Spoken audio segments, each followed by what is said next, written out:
Hi hello ನಮಸ್ಕಾರ ಎಲ್ಲರಿಗೂ. ನವೋನ್ನತಿ education ಚಾನಲ್ಗೆ ಸ್ವಾಗತ. ಫ್ರೆಂಡ್ಸ್, ಇವತ್ತಿನ ಈ ತರಗತಿಯಲ್ಲಿ ನಾವು ಏಳನೇ ತರಗತಿ ವಿಜ್ಞಾನ ವಿಷಯದ ಅಧ್ಯಾಯ 2 ಪ್ರಾಣಿಗಳಲ್ಲಿ ಪೋಷಣೆ ಅನ್ನೋ ಒಂದು ಪಾಠದ ಬಗ್ಗೆ ಪ್ರಶ್ನೋತ್ತರಗಳನ್ನು ವಿವರಣೆ ಸಹಿತ ನೋಡ್ತಾ ಹೋಗೋಣ. ಮತ್ತು ಈ ಹಿಂದಿನ ವಿಡಿಯೋದಲ್ಲಿ ನಾನು 7ನೇ ತರಗತಿ ವಿಜ್ಞಾನದ ಅಧ್ಯಾಯ 1 ಸಸ್ಯಗಳಲ್ಲಿ ಪೋಷಣೆ ಅನ್ನೋ ಒಂದು ಪಾಠದ ಪ್ರಶ್ನೋತ್ತರಗಳನ್ನು ಅಲ್ಲಿ ಮಾಡಿದ್ದೀನಿ. ಅದನ್ನು ಕೂಡ ನೀವು ನೋಡಬಹುದು. ಫ್ರೆಂಡ್ಸ್, ಈ ಸೆಷನ್ ಸ್ಟಾರ್ಟ್ ಮಾಡೋದಕ್ಕೂ ಮುಂಚೆ ನಾನು ನಿಮ್ಮಲ್ಲಿ ಕೇಳ್ಕೊಳ್ಳೋದಿಷ್ಟೇ, ದಯವಿಟ್ಟು ಸಬ್ಸ್ಕ್ರೈಬ್ ಮಾಡಿ, ಶೇರ್ ಮಾಡಿ, ಲೈಕ್ ಮಾಡಿ. ನನ್ನ ವಿಡಿಯೋದಲ್ಲಿ ನಿಮಗೆ ತುಂಬ ಯೂಸ್ಫುಲ್ ಆಗುವಂತಹ ಇನ್ಫಾರ್ಮೇಷನ್ ಸಿಗುತ್ತೆ, ಅದರಲ್ಲಿ ಎರಡು ಮಾತಿಲ್ಲ. ದಯವಿಟ್ಟು ಸಬ್ಸ್ಕ್ರೈಬ್ ಮಾಡ್ಕೊಳ್ಳಿ ಫ್ರೆಂಡ್ಸ್. ಈಗ ಮೊದಲನೇ ಪ್ರಶ್ನೆಗೆ ಹೋಗೋಣ.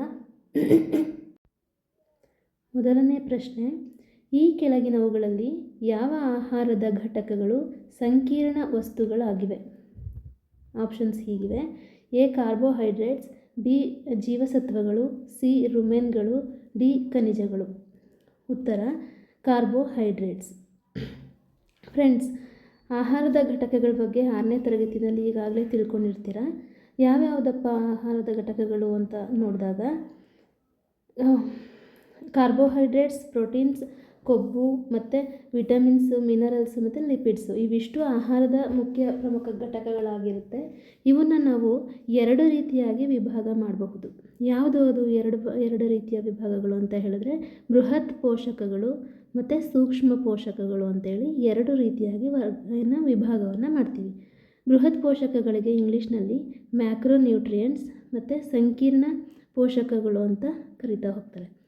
ಹಾಗೆಯೇ ಸೂಕ್ಷ್ಮ ಪೋಷಕಗಳಿಗೆ ಇಂಗ್ಲೀಷ್ನಲ್ಲಿ ಮೈಕ್ರೋನ್ಯೂಟ್ರಿಯೆಂಟ್ಸ್ ಅಂತ ಹೇಳಿ ಕರೀತಾರೆ.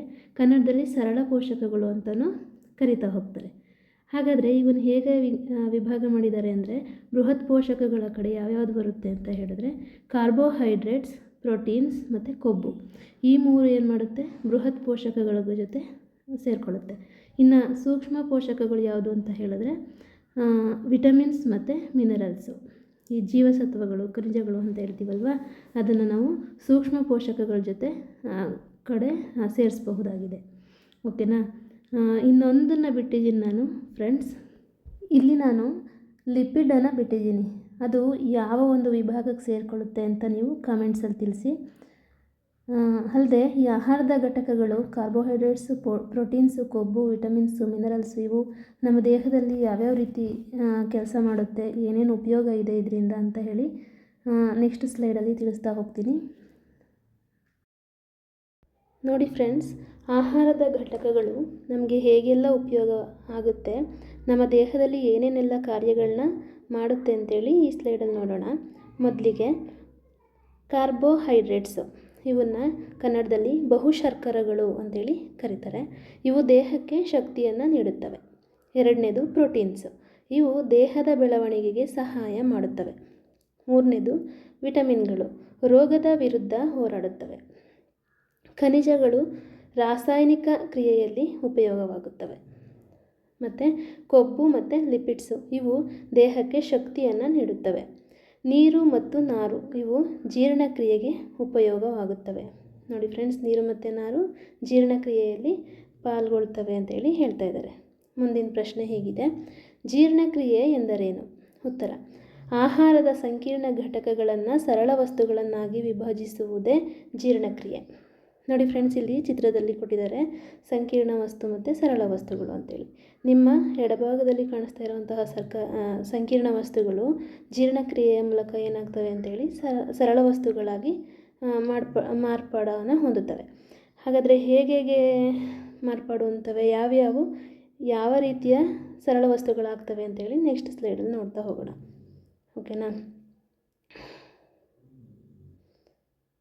ನೋಡಿ, ಕಾರ್ಬೋಹೈಡ್ರೇಟ್ಸ್ಗಳು, ಪ್ರೋಟೀನ್ಗಳು, ಕೊಬ್ಬುಗಳು ಸಂಕೀರ್ಣ ವಸ್ತುಗಳಾಗಿದ್ದು ಇವುಗಳನ್ನು ಹಾಗೆಯೇ ಬಳಸಿಕೊಳ್ಳಲು ಸಾಧ್ಯವಿಲ್ಲ.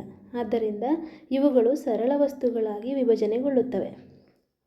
ಎಕ್ಸಾಂಪಲ್ಗೆ ಹೇಗೆ ಅಂತ ಹೇಳಿದ್ರೆ, ಕಾರ್ಬೋಹೈಡ್ರೇಟ್ಸ್ಗಳು ಗ್ಲೂಕೋಸ್ಗಳಾಗಿ ಪರಿವರ್ತನೆಯನ್ನು ಹೊಂದುತ್ತವೆ. ಪ್ರೋಟೀನ್ಸು ಅಮೈನೋ ಆಮ್ಲಗಳಾಗುತ್ತೆ. ಕೊಬ್ಬು ಗ್ಲಿಸರಾಲ್ ಮತ್ತು ಫ್ಯಾಟಿ ಆ್ಯಸಿಡ್ ಆಗಿ ಪರಿವರ್ತನೆಯನ್ನು ಹೊಂದುತ್ತೆ. ಓಕೆನಾ? ಮುಂದಿನ ಪ್ರಶ್ನೆಗೆ ಹೋಗೋಣ. ಪ್ರಶ್ನೆ 3. ಮನುಷ್ಯನಲ್ಲಿ ಜೀರ್ಣಕ್ರಿಯೆ ಎಲ್ಲಿಂದ ಪ್ರಾರಂಭವಾಗುತ್ತದೆ? ಉತ್ತರ: ಬಾಯಿಯ ಕುಹರದಿಂದ ಪ್ರಾರಂಭವಾಗುತ್ತದೆ. ಫ್ರೆಂಡ್ಸ್, ಇಲ್ಲಿ ಮನುಷ್ಯನ ಜೀರ್ಣಕ್ರಿಯೆ ಎಲ್ಲಿಂದ ಆರಂಭ ಆಗುತ್ತೆ ಅಂತ ಹೇಳಿದ್ರೆ ಬಾಯಿಯ ಕುಹರದಿಂದ. ಬಾಯಿಯ ಕುಹರ ಅಂತ ಹೇಳಿದ್ರೆ ಅಲ್ಲಿ ಏನೇನು ಬರುತ್ತೆ, ಯಾವ್ಯಾವ ಸಬ್ ಪಾರ್ಟ್ಸ್ಗಳು ಬರುತ್ತೆ ಅಂತ ಹೇಳಿದ್ರೆ, ಒಂದು ಹಲ್ಲು, ನಾಲಿಗೆ, ಲಾಲಾರಸ ಗ್ರಂಥಿ. ಈ ಮೂರು ಒಂದು ಸಬ್ ಪಾರ್ಟ್ಸ್ಗಳೇನು ಮಾಡುತ್ತೆ, ನಮ್ಮ ಜೀರ್ಣಕ್ರಿಯೆಯಲ್ಲಿ ಪಾಲ್ಗೊಳ್ಳುತ್ತೆ. ಹಾಗಾದರೆ ಬಾಯಿಯ ಕುಹರದಿಂದ ಜೀರ್ಣಕ್ರಿಯೆಯು ಬಾಯಿಯ ಕುಹರದಿಂದ ಗುದದ್ವಾರದವರೆಗೆ ಕಂಡುಬರುತ್ತದೆ. ಓಕೆನಾ? ಆ ಒಂದು ಜೀರ್ಣಕ್ರಿಯೆಗೆ ಪಾಲ್ಗೊಳ್ಳುವಂತಹ ಅಂಗಗಳು ಯಾವುದು ಅಂತ ಹೇಳಿದ್ರೆ ಬಾಯಿಯ ಕುಹರ, ಅನ್ನನಾಳ, ಜಠರ, ಸಣ್ಣ ಕರಳು, ದೊಡ್ಡ ಕರಳು ಮತ್ತು ಗುದದ್ವಾರ. ಜೀರ್ಣನಾಳ ಮತ್ತು ಅದಕ್ಕೆ ಸಂಬಂಧಿಸಿದ ಗ್ರಂಥಿಗಳನ್ನು ಒಟ್ಟಾಗಿ ಸೇರಿ ಜೀರ್ಣವ್ಯೂಹ ಎನ್ನುತ್ತಾರೆ. ಓಕೆನಾ? ಈ ಜೀರ್ಣನಾಳ ಮತ್ತು ಅದಕ್ಕೆ ಸಂಬಂಧಿಸಿದ ಗ್ರಂಥಿಗಳು ಯಾವ್ಯಾವ್ದು ಬರುತ್ತೆ ಅಂತ ಹೇಳಿದ್ರೆ ಲಾಲಾರಸದ ಗ್ರಂಥಿಗಳು ಬರುತ್ತೆ, ಯಕೃತ್ ಬರುತ್ತೆ ಮತ್ತು ಮೆದೋಜೀರಕ ಗ್ರಂಥಿ ಬರುತ್ತೆ. ಓಕೆನಾ? ನೆಕ್ಸ್ಟ್ ಪ್ರಶ್ನೆಗೆ ಹೋಗೋಣ. ನಾಲ್ಕನೇ ಪ್ರಶ್ನೆ. ಮಾನವನ ಬಾಯಿಯಲ್ಲಿರುವ ಒಟ್ಟು ಬಾಚಿ ಹಲ್ಲುಗಳ ಸಂಖ್ಯೆ ಎಷ್ಟು? ಉತ್ತರ: 8. ಫ್ರೆಂಡ್ಸ್, ನಮ್ಮ ಬಾಯಿಯಲ್ಲಿ ಒಟ್ಟು 32 ಹಲ್ಲುಗಳಿರುತ್ತೆ. ಎಷ್ಟಿರುತ್ತೆ? 32 ಹಲ್ಲುಗಳಿರುತ್ತೆ. ಹಾಗಾದರೆ ಆ ಹಲ್ಲುಗಳನ್ನ ನಾವು 3 ರೀತಿಯಾಗಿ ವರ್ಗೀಕರಿಸ್ಬಹುದು. ಆ 3 ರೀತಿ ಯಾವುದು ಅಂತ ಹೇಳಿದ್ರೆ ಬಾಚಿ ಹಲ್ಲು, ಕೋರೆ ಹಲ್ಲು ಮತ್ತು ದವಡೆ ಹಲ್ಲು. ಓಕೆನಾ? ಈ ಚಿತ್ರದಲ್ಲಿ ನೋಡ್ತಾ ಇದ್ದೀರಾ, ಬಾಚಿ ಹಲ್ಲು ಎಷ್ಟಿರುತ್ತೆ? 8 ಇರುತ್ತೆ. ಕೋರೆ ಹಲ್ಲು 4 ಮತ್ತು ದವಡೆ ಹಲ್ಲು 20 ಇರುತ್ತೆ. ಹೇಗೆ ಅಂತೇಳಿ ನೋಡೋಣ. ಇಲ್ಲಿ ಫಸ್ಟ್ ಒನ್ನು ತುಂಡು ಮಾಡುವ ಮತ್ತು ಕಚ್ಚುವ ಹಲ್ಲು ಅಂತ ಇದೆ. ಏನಂಗಂದರೆ, ನಾವು ಯಾವುದಾದ್ರೂ ಹಣ್ಣನ್ನು ತಗೊಂಡಾಗ ಯಾವ ಹಲ್ಲುಗಳಿಂದ ಕಚ್ತೀವಿ? ಮುಂದೆ ಇರೋವಂಥ ಹಲ್ಲುಗಳಿಂದ ಅಲ್ವಾ? ಆ ಹಲ್ಲುಗಳಿಗೆ ನಾವೇನಂತ ಕರಿತೀವಿ? ಬಾಚಿ ಹಲ್ಲು ಅಂತ ಹೇಳಿ ಕರಿತೀವಿ. ಅವು ಎಷ್ಟಿದ್ದಾವೆ ಅಂತ ಹೇಳಿದ್ರೆ ಕೆಳದವಡೆಯಲ್ಲಿ 4 ಇದೆ, ಮೇಲ್ದವಡೆಯಲ್ಲಿ 4 ಇದೆ. ಒಟ್ಟು ಬಾಚಿ ಹಲ್ಲುಗಳ ಸಂಖ್ಯೆ ಅಂತ ಕೇಳಿದಾಗ ನೀವು ಎಷ್ಟು ಹೇಳಬೇಕು? 8. ಒಟ್ಟು ಬಾಯಿಯಲ್ಲಿರುವ ಬಾಚಿ ಹಲ್ಲುಗಳ ಸಂಖ್ಯೆ ಎಷ್ಟು ಅಂತ ಕೇಳಿದ್ರೆ 8 ಅಂತ ಹೇಳಬೇಕು. ಅದೇ ರೀತಿ ಕೆಳದವಡೆಯಲ್ಲಿ ಎಷ್ಟು ಬಾಚಿ ಹಲ್ಲುಗಳು ಕಂಡುಬರ್ತವೆ ಅಂತ ಕೇಳಿದ್ರೆ ಎಷ್ಟು ಹೇಳಬೇಕು? 4 ಹೇಳಬೇಕು. ಓಕೆನಾ? ಪ್ರಶ್ನೆಗಳು ಹೇಗೆ ಬೇಕಾದರೂ ಕೇಳ್ಬೋದು. ಈ ಒಂದು ಚಿತ್ರನ ನೀಟಾಗಿ ಅಬ್ಸರ್ವ್ ಮಾಡ್ಕೊಳ್ಳಿ. ನೀವೊಂದು ಸರಿ ಪ್ರಾಕ್ಟೀಸ್ ಮಾಡಿ ಇದನ್ನು ಬರೆದು, ಆವಾಗ ನಿಮಗೆ ಅರ್ಥ ಆಗುತ್ತೆ. ನೆಕ್ಸ್ಟು ಚುಚ್ಚುವ ಮತ್ತು ಹರಿಯುವ ಹಲ್ಲುಗಳು ಅಂತ ಕೊಟ್ಟಿದ್ದಾರೆ. ಚುಚ್ಚುವ ಮತ್ತು ಹರಿಯುವ ಹಲ್ಲುಗಳು ಅಂದರೆ ಯಾವುದು? ಕೋರೆ ಹಲ್ಲುಗಳು. ಈ ಕೋರೆ ಹಲ್ಲುಗಳಿಗೆ ಏನು ಮಾಡ್ತಾರೆ? ಚುಚ್ಚುವ ಮತ್ತು ಹರಿಯುವ ಹಲ್ಲುಗಳು ಅಂತ ಕರೀತಾರೆ. ಇವೆಷ್ಟಿದೆಯಪ್ಪ ಅಂತ ಹೇಳಿದ್ರೆ ಮೇಲ್ದವಡೆಯಲ್ಲಿ 2 ಇದೆ, ಕೆಳದವಡೆಯಲ್ಲಿ 2 ಇದೆ. ಓಕೆನಾ? ಒಟ್ಟು ಟೋಟಲ್ಲು ಎಷ್ಟು ಕೋರೆ ಹಲ್ಲುಗಳಿದೆ ಅಂತ ಕೇಳಿದ್ರೆ 4 ಕೋರೆ ಹಲ್ಲುಗಳಿದೆ. ಅರ್ಥ ಆಗ್ತಿದೆಯಾ? ಒಟ್ಟು ಕೋರೆ ಹಲ್ಲುಗಳ ಸಂಖ್ಯೆ ಅಂತ ಕೇಳಿದಾಗ 4 ಹೇಳಬೇಕು. ಮೇಲ್ದವಡೆ ಮತ್ತು ಕೆಳದವಡೆ ಸಪ್ರೇಟ್ ಕೇಳಿದಾಗ 2 ಹೇಳಬೇಕು. ನೋಡಿ, ಇಲ್ಲಿ ಚಿತ್ರದಲ್ಲಿ ಕಾಣಿಸ್ತಾ ಇದೆಯಲ್ಲ, ಈ ಬಾಚಿ ಹಲ್ಲುಗಳ ಪಕ್ಕ ಆ ಕಡೆ ಈ ಕಡೆ ಇದೆಯಲ್ಲ, ಅವನ್ನು ನಾವು ಕೋರೆ ಹಲ್ಲು ಅಂತ ಹೇಳಿ ಕರಿತೀವಿ. ಕೆಳದವಡೆಯಲ್ಲಿ 2 ಇರುತ್ತೆ, ಮೇಲ್ದವಡೆಯಲ್ಲಿ 2 ಇರುತ್ತೆ. ಸೊ ಇವುಗಳಿಗೆ ಏನಂತ ಹೇಳಿ ಕರಿತೀವಿ? ಕೋರೆ ಹಲ್ಲುಗಳು ಅಂತ ಹೇಳಿ ಕರಿತೀವಿ. ಓಕೆನಾ? ಅರ್ಥ ಆಯ್ತಾ? ಜಗಿಯುವ ಮತ್ತು ಅರೆಯುವ ಹಲ್ಲುಗಳು ಅಂತ ಕೊಟ್ಟಿದ್ದಾರೆ. ಯಾವುದಪ್ಪ ಅಂತ ಹೇಳಿದ್ರೆ ದವಡೆ ಹಲ್ಲುಗಳು. ನೋಡಿ ಫ್ರೆಂಡ್ಸ್, ನಾವು ಯಾವುದೇ ವಸ್ತುಗಳನ್ನ ಸಣ್ಣದಾಗಿ ಅಗಿಬೇಕು ಅಂತ ಹೇಳಿದ್ರೆ ಯಾವ ಹಲ್ಲುಗಳನ್ನ ಯೂಸ್ ಮಾಡ್ತೀವಿ? ದವಡೆ ಹಲ್ಲುಗಳನ್ನ ಯೂಸ್ ಮಾಡ್ತೀವಿ ಅಲ್ವಾ?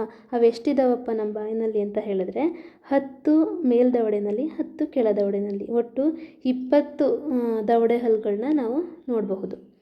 ಇಲ್ಲಿ ಚಿತ್ರನ ಗಮನಿಸಿ. ಇಲ್ಲಿ ಕಿರು ದವಡೆ ಮತ್ತು ದವಡೆ ಹಲ್ಲು ಅಂತ ಕೊಟ್ಟಿದ್ದಾರೆ. ನಾನು ಟೋಟಲಾಗಿ ತೊಗೊಂಡಿದ್ದೀನಿ. ಒಟ್ಟು ದವಡೆ ಹಲ್ಲುಗಳು ಎಷ್ಟಿದೆ ಅಂತ ಹೇಳಿದ್ರೆ ಕೆಳದವಡೆಯಲ್ಲಿ 10, ಮೇಲ್ದವಡೆಯಲ್ಲಿ 10. ಒಟ್ಟು ದವಡೆ ಹಲ್ಲುಗಳ ಸಂಖ್ಯೆ ಅಂತ ಕೇಳಿದಾಗ 20 ದವಡೆ ಹಲ್ಲುಗಳಿದೆ ಅಂತ ಹೇಳಿ ನೀವು ಹೇಳಬೇಕಾಗುತ್ತೆ. ಓಕೆನಾ? ಇಷ್ಟು ಹಲ್ಲುಗಳ ಮಾಹಿತಿ. ಫ್ರೆಂಡ್ಸ್, ಇದು ತುಂಬ ಇಂಪಾರ್ಟೆಂಟು. ಕೇಳಬಹುದು, ಕೋರೆ ಹಲ್ಲೆಷ್ಟು, ಬಾಚಿ ಹಲ್ಲೆಷ್ಟು ಮತ್ತು ದವಡೆ ಹಲ್ಲುಗಳೆಷ್ಟಿದೆ ಅಂತ ಕೇಳಬಹುದು. ಸೊ ಒಂದು ಸರಿ ನೀಟಾಗಿ ಇದನ್ನು ನೋಡ್ಕೊಳ್ಳಿ. ಫ್ರೆಂಡ್ಸ್, ಇಲ್ಲಿವರೆಗೂ ನಾವು ಶಾಶ್ವತ ಹಲ್ಲುಗಳ ಒಂದು ಮಾಹಿತಿನ ಪಡ್ಕೊಂಡ್ವಿ. ಆದರೆ ಈ ಸ್ಲೈಡ್ನಲ್ಲಿ ನಿಮಗೆ ಹಾಲು ಹಲ್ಲುಗಳ ಬಗ್ಗೆ ಹೇಳ್ತಾ ಹೋಗ್ತೀನಿ. ಈ ಹಲ್ಲುಗಳಲ್ಲಿ 2 ರೀತಿಯಾಗಿ ಇರುತ್ತೆ. ಒಂದು ಶಾಶ್ವತ ಹಲ್ಲುಗಳು, ಇನ್ನೊಂದು ಹಾಲು ಹಲ್ಲುಗಳು ಅಂತೇಳಿ. ಹಾಲು ಹಲ್ಲುಗಳಂತ ಹೇಳಿದ್ರೆ ಈ ಮಕ್ಕಳಿಗೆ ಹುಟ್ಟಿ ಒಂದು ವರ್ಷದಿಂದ ಕಂಡು ಬರ್ತವಲ್ವ, ಅವು 4ರಿಂದ 5ನೇ ವರ್ಷಕ್ಕೆ ಕಂಪ್ಲೀಟ್ ಆಗ್ತವೆ. 4ರಿಂದ 5ನೇ ವರ್ಷದಿಂದ ಒಂದು 7-8 ವರ್ಷದವರೆಗೂ ಏನಿರ್ತವೆ ಹಲ್ಲುಗಳಿರುತ್ತೆ. ಓಕೆನಾ. ಈ ಹಲ್ಲುಗಳ ಸಂಖ್ಯೆ ಎಷ್ಟಪ್ಪ ಅಂತ ಹೇಳಿದ್ರೆ 20 ಹಲ್ಲುಗಳು ಕಂಡುಬರುತ್ತೆ. ಎಷ್ಟು? 20 ಹಲ್ಲುಗಳು. ಯಾವ್ಯಾವ ಹಲ್ಲುಗಳು ಹಂಗಾದರೆ? ಬಾಚಿ ಹಲ್ಲುಗಳು ಮೇಲ್ದವಡೆನಲ್ಲಿ 4 ಇರುತ್ತೆ, ಕೆಳದವಡೆನಲ್ಲಿ 4 ಇರುತ್ತೆ. ಒಟ್ಟು 8 ಬಾಚಿ ಹಲ್ಲುಗಳಿರುತ್ತೆ. ಕೋರೆ ಹಲ್ಲುಗಳು ಒಟ್ಟು 4 ಇರುತ್ತೆ. ಮೇಲ್ದವಡೆನಲ್ಲಿ 2, ಕೆಳದವಡೆನಲ್ಲಿ 2. ಹಾಗೆ ದವಡೆ ಹಲ್ಲುಗಳಿಗೆ ಬಂದರೆ ಇಲ್ಲಿ ಕಿರು ದವಡೆಗಳು ಇರಲ್ಲ ಫ್ರೆಂಡ್ಸ್. ದವಡೆ ಹಲ್ಲುಗಳು ಮೇಲ್ದವಡೆನಲ್ಲಿ 4, ಕೆಳದವಡೆನಲ್ಲಿ 4, ಒಟ್ಟು 8. ಒಟ್ಟು ಟೋಟಲ್ಲು ಹಾಲು ಹಲ್ಲುಗಳ ಸಂಖ್ಯೆ 20 ಇರುತ್ತೆ. ಆದರೆ ಮಕ್ಕಳಲ್ಲಿ 8 ವರ್ಷದೊಳಗಡೆ ಇರುವಂತಹ ಮಕ್ಕಳಲ್ಲಿ ಕಿರು ದವಡೆಯ ಹಲ್ಲುಗಳು ಕಂಡುಬರೋದಿಲ್ಲ. ಓಕೆನಾ. ಇದಿಷ್ಟು ಹಲ್ಲುಗಳ ಬಗ್ಗೆ ಮಾಹಿತಿ ಫ್ರೆಂಡ್ಸ್. ಇಷ್ಟು ವಿಸ್ತಾರವಾಗಿ 7ನೇ ತರಗತಿ ಒಂದು ಬುಕ್ನಲ್ಲಿ ಇಲ್ಲ. ನಾನು ಓದೋಕ್ಕೋಸ್ಕರ ಕಲೆಕ್ಟ್ ಮಾಡ್ಕೊಂಡಂತಹ ಮಾಹಿತಿಯಾಗಿದೆ ಫ್ರೆಂಡ್ಸ್. ಈ ಮಾಹಿತಿ ನಿಮಗೆ ಯೂಸ್ಫುಲ್ ಆಗ್ತಾಯಿದ್ರೆ ದಯವಿಟ್ಟು ಸಬ್ಸ್ಕ್ರೈಬ್ ಮಾಡ್ಕೊಳ್ಳಿ, ಒಂದು ಲೈಕ್ ಕೊಡಿ ಮತ್ತು ಒಂದು ಕಾಮೆಂಟ್ ಮಾಡಿ ತಿಳಿಸಿ ಹೇಗಿತ್ತು ತರಗತಿ ಅಂತ ಹೇಳಿ. ಈಗ ಮುಂದಿನ ಪ್ರಶ್ನೆಗೆ ಹೋಗೋಣ. ಮುಂದಿನ ಪ್ರಶ್ನೆ 5ನೇ ಪ್ರಶ್ನೆ. ಮಾನವನ ನಾಲಿಗೆಯ ಯಾವ ಭಾಗ ಸಿಹಿ ರುಚಿಯನ್ನು ತಿಳಿಸುತ್ತದೆ? ಎ ನಾಲಿಗೆಯ ತುದಿ, ಬಿ ಹಿಂದಿನ ನಾಲಿಗೆ, ಸಿ ಮಧ್ಯದ ನಾಲಿಗೆ, ಡಿ ನಾಲಿಗೆಯ ಬದಿ. ಉತ್ತರ ನಾಲಿಗೆಯ ತುದಿ.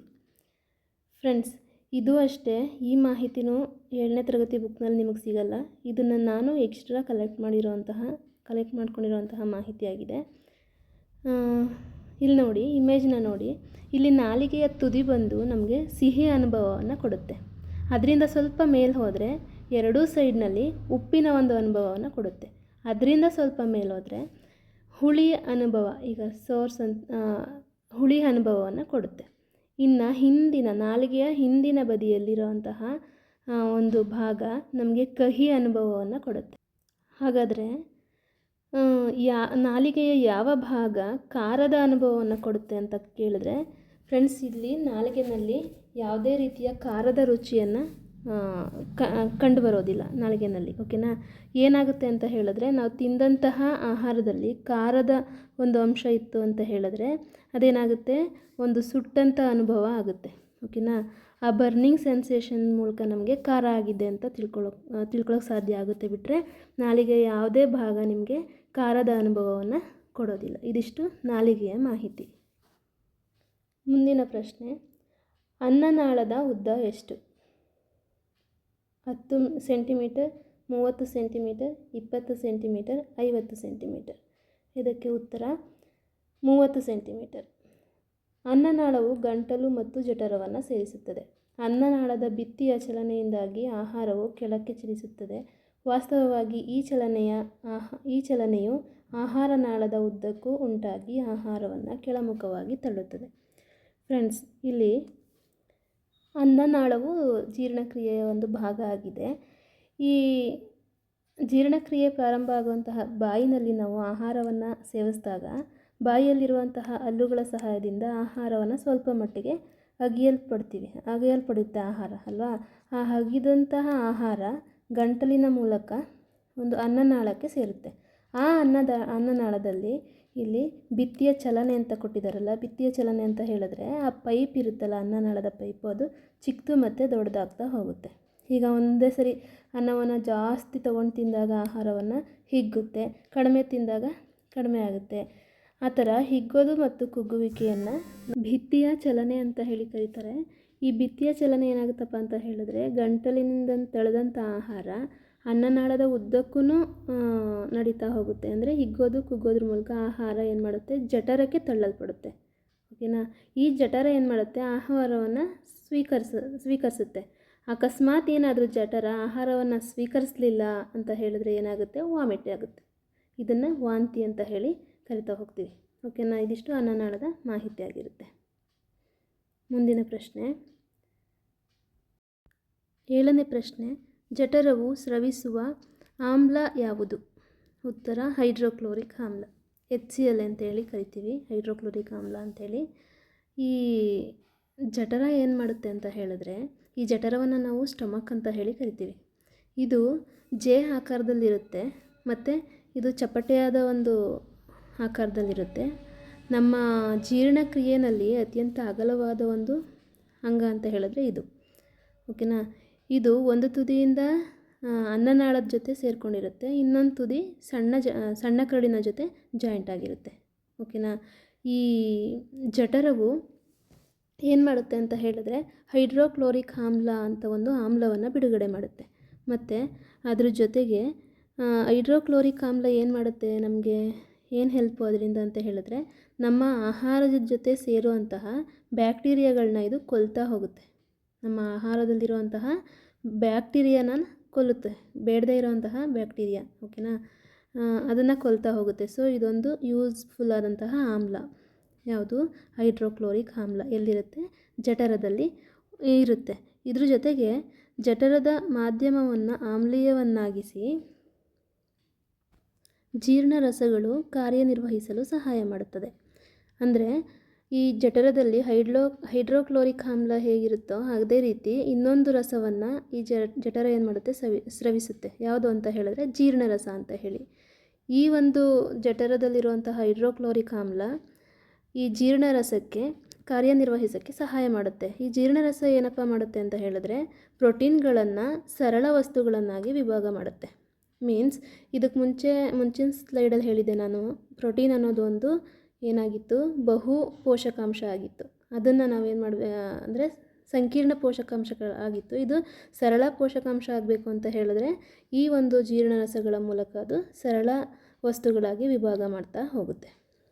ಮುಂದಿನ ಪ್ರಶ್ನೆ, ಜಠರ ಮತ್ತು ಸಣ್ಣ ಕರುಳನ್ನು ಸೇರಿಸುವ ಭಾಗ ಯಾವುದು? ಉತ್ತರ ಡಿಯೋಡಿನಮ್. ಜಠರ ಮತ್ತು ಸಣ್ಣ ಕರುಳನ್ನು ಸೇರಿಸುವ ಭಾಗಕ್ಕೆ ನಾವು ಡಿಯೋಡಿನಮ್ ಅಂತ ಹೇಳಿ ಕರಿತೀವಿ. ಹಾಗಾದರೆ ಈ ಸಣ್ಣ ಕರುಳಿನ ಕಾರ್ಯ ಏನು ಅಂತ ತಿಳ್ಕೊಳ್ಳೋಣ. ಈ ಸಣ್ಣ ಕರುಳು ಜೀರ್ಣಾಂಗ ವ್ಯೂಹದ ಅತಿ ದೊಡ್ಡ ಭಾಗವಾಗಿದೆ. ಓಕೆನಾ. ಇದಕ್ಕೆ ಮುಂಚೆ ಜಠರ ಅಂತ ಹೇಳಿದೆ ಅಲ್ವಾ, ಅದು ಜಠರ ಅಗಲವಾದ ಜೀರ್ಣಾಂಗ ವ್ಯೂಹದ ಅಗಲವಾದ ಭಾಗ. ಆದರೆ ಈ ಸಣ್ಣ ಕರಳು ಏನಾಗಿದೆ, ಜೀರ್ಣಾಂಗ ವ್ಯೂಹದ ಒಂದು ದೊಡ್ಡ ಭಾಗ, ಅಂದರೆ ಉದ್ದವಾದ ಭಾಗ ಅಂತಲೇ ಹೇಳ್ಬೋದು. ಯಾಕೆ ಅಂತ ಹೇಳಿದ್ರೆ ಇದರ ಒಟ್ಟು ಉದ್ದ ಬಂದು 7.5 ಮೀಟರ್ಗಳಾಗಿದೆ. ಎಷ್ಟು? 7.5 ಮೀಟರ್ಗಳು. ಇದು ಆಲ್ರೆಡಿ ಪ್ರಶ್ನೆ ಆಗಿದೆ ಫ್ರೆಂಡ್ಸ್, ಸಣ್ಣ ಕರುಳಿನ ಉದ್ದ ಎಷ್ಟು ಅಂತ ಹೇಳಿ.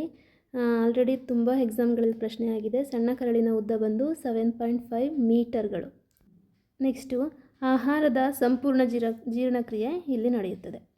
ಸಣ್ಣ ಕರುಳು ಯಕೃತ್ ಮತ್ತು ಮೇದೋಜೀರಕಾಂಗಗಳಿಂದ ಸ್ರವಿಕೆಯನ್ನು ಪಡೆಯುತ್ತದೆ ಮತ್ತು ಸಣ್ಣ ಕರುಳು ಸಹ ರಸಗಳನ್ನು ಸ್ರವಿಸುತ್ತದೆ.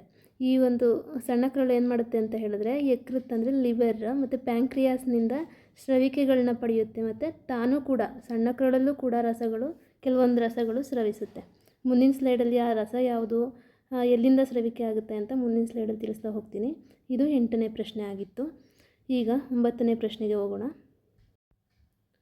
ಪ್ರಶ್ನೆ 9, ಮಾನವನ ದೇಹದ ಅತ್ಯಂತ ದೊಡ್ಡ ಗ್ರಂಥಿ ಯಾವುದು? ಉತ್ತರ ಯಕೃತ್ ಅಥವಾ ಲಿವರ್ ಅಂತ ಹೇಳಿ ಕರೀತಾರೆ. ಫ್ರೆಂಡ್ಸ್, ಈ ಮಾನವ ದೇಹದಲ್ಲೇ ಅತ್ಯಂತ ದೊಡ್ಡ ಗ್ರಂಥಿ ಅಂತ ಹೇಳಿದ್ರೆ ಅದು ಯಕೃತ್ ಆಗಿರುತ್ತೆ. ಓಕೆನಾ. ನೆಕ್ಸ್ಟು, ಜಠರದ ಮೇಲುಗಡೆ ಬದಿಯಲ್ಲಿ ಒಂದು ಕೆಂಪು ಮಿಶ್ರಿತ ಕಂದು ಬಣ್ಣದಲ್ಲಿ ಇರುವ ಗ್ರಂಥಿಯೇ ಯಕೃತ್. ಜಠರದ ಮೇಲೆ ಬಲಭಾಗದಲ್ಲಿ ಒಂದು ಕೆಂಪು ಮಿಶ್ರಿತ ಒಂದು ಗ್ರಂಥಿ ಇರುತ್ತೆ, ಅದನ್ನು ನಾವು ಯಕೃತ್ ಅಂತ ಹೇಳ್ತೀವಿ. ಇದು ಮಾನವನ ದೇಹದ ಅತ್ಯಂತ ದೊಡ್ಡ ಗ್ರಂಥಿ ಕೂಡ ಆಗಿರುತ್ತೆ. ಇದು ಪಿತ್ತರಸವನ್ನು ಸ್ರವಿಸುತ್ತೆ. ಅಂದರೆ ಇಂಗ್ಲೀಷ್ನಲ್ಲಿ ಬೈಲ್ ಜ್ಯೂಸ್ ಅಂತ ಹೇಳಿ ಕರಿತೀವಿ.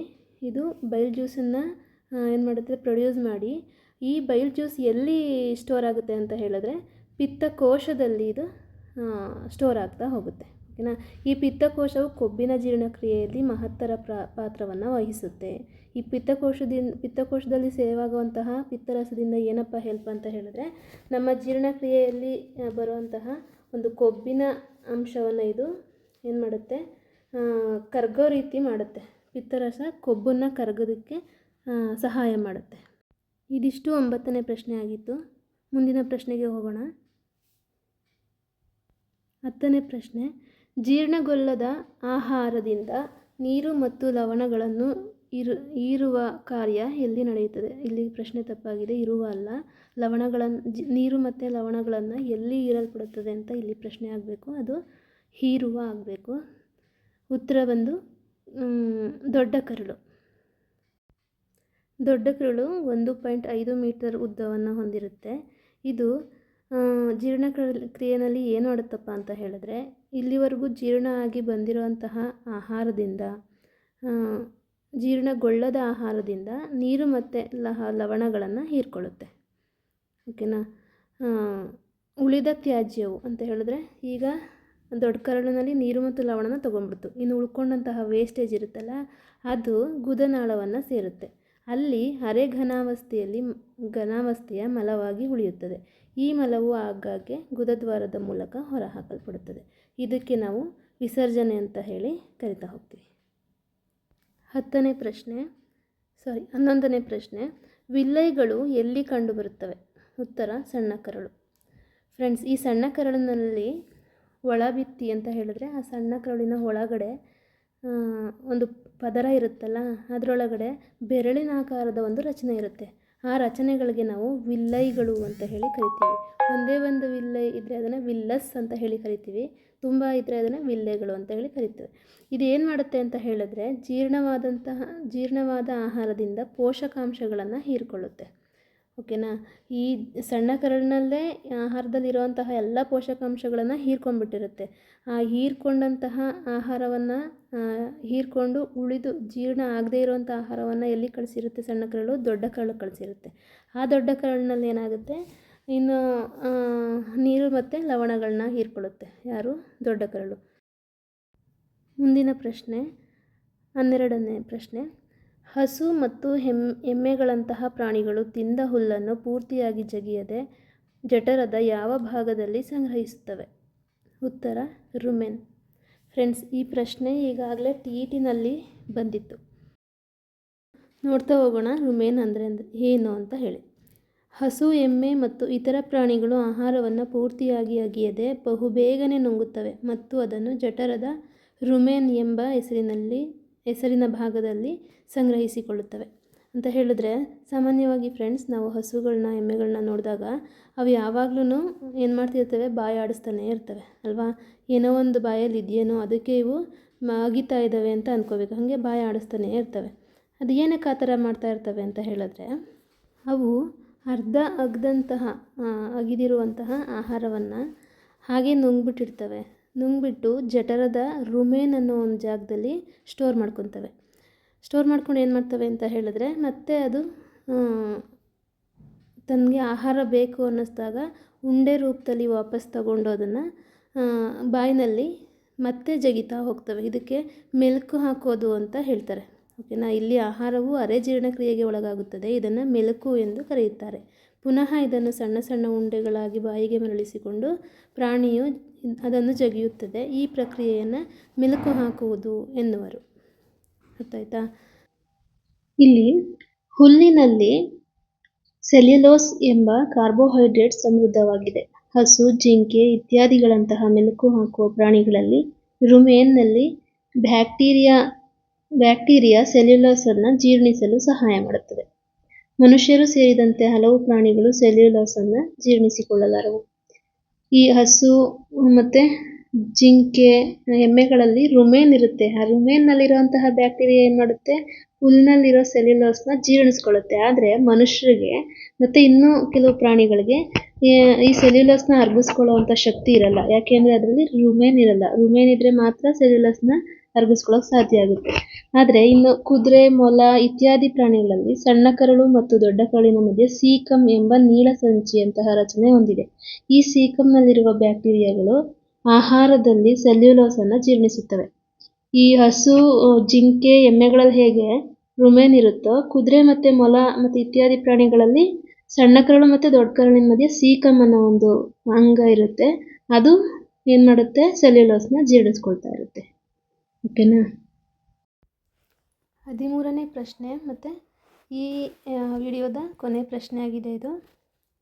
ಅಮೀಬಾಗಳಂತಹ ಏಕಕೋಶೀಯ ಜೀವಿಗಳಲ್ಲಿ ಆಹಾರವನ್ನು ಬಂಧಿಯಾಗಿಸುವ ಅಥವಾ ಸಂಗ್ರಹಿಸುವ ಭಾಗ ಯಾವುದು? ಉತ್ತರ, ರಸಧಾನಿಗಳು. ಇವನ್ನ ಇಂಗ್ಲೀಷ್ನಲ್ಲಿ ಫುಡ್ ವ್ಯಾಕ್ಯೂಲ್ಸ್ ಅಂತ ಹೇಳಿ ಕರಿತಾ ಹೋಗ್ತಾರೆ. ಅಮೀಬಾವು ಚಲಿಸಲು ಮತ್ತು ಆಹಾರ ಹಿಡಿಯಲು ಮಿಥ್ಯಪಾದ ಎಂಬ ಒಂದು ಅಥವಾ ಹೆಚ್ಚು ಬೆರಳಿನಂತಹ ರಚನೆಗಳನ್ನು ಹೊರಚಾಚುತ್ತದೆ. ಅಂದರೆ ಅಮೀಬಾದಲ್ಲಿ ಮುಂದೆ ಹೋಗಬೇಕು ಅಮೀಬಾ ಅಂತ ಹೇಳಿದ್ರೆ ಏನು ಯೂಸ್ ಮಾಡುತ್ತೆ ಅಂದರೆ ಮಿಥ್ಯ ಪದಗಳನ್ನ ಯೂಸ್ ಮಾಡ್ಕೊಳ್ಳುತ್ತೆ. ಆ ಮಿಥ್ಯ ಪದಗಳನ್ನ ಯೂಸ್ ಮಾಡಿಕೊಂಡೇ ಇದು ಆಹಾರನೂ ಕೂಡ ಸಂಗ್ರಹಿಸ್ತಾ ಹೋಗುತ್ತೆ. ಹೇಗೆ ಸಂಗ್ರಹಿಸುತ್ತೆ ಅಂತ ಹೇಳಿದ್ರೆ, ಅಮೀಬಾವು ಕೆಲವು ಸೂಕ್ಷ್ಮಾಣು ಜೀವಿಗಳನ್ನು ತಿನ್ನುತ್ತದೆ. ಆಹಾರ ಇರುವಿಕೆ ಅದಕ್ಕೆ ಅರಿವಾದ ಕೂಡಲೇ ಮಿಥ್ಯ ಪದಗಳನ್ನು ಆಹಾರದ ಸುತ್ತ ಹೊರಚಾಚುತ್ತದೆ. ಆಹಾರವನ್ನು ನುಂಗಿ ಕೋಶದೊಳಗೆ ತಳ್ಳುತ್ತದೆ.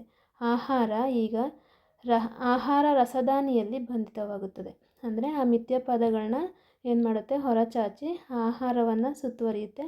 ನೆಕ್ಸ್ಟು ಅದನ್ನ ಒಳಗಡೆ ತಳ್ಳಿದ ತಕ್ಷಣ ಆಹಾರ ರಸದಾನಿ ಅದನ್ನು ಸಂಗ್ರಹಿಸ್ಕೊಳ್ತಾ ಹೋಗುತ್ತೆ. ಇದು ಅಮೀಬಾದಲ್ಲಿ ನಡೆಯುವಂತಹ ಒಂದು ಆಹಾರ ಜೀರ್ಣಿಸಿಕೊಳ್ಳುವಂತಹ ಕ್ರಿಯೆಯಾಗಿದೆ. ಓಕೆನಾ ಫ್ರೆಂಡ್ಸ್, ಇದಾಗಿತ್ತು ಇವತ್ತಿನ ತರಗತಿ. ಈ ತರಗತಿ ಇಷ್ಟ ಆದಲ್ಲಿ ಸಬ್ಸ್ಕ್ರೈಬ್ ಮಾಡ್ಕೊಳ್ಳಿ, ಲೈಕ್ ಮಾಡಿ, ಶೇರ್ ಮಾಡಿ ಅಂತ ಕೇಳ್ಕೊತೀನಿ. ಧನ್ಯವಾದಗಳು.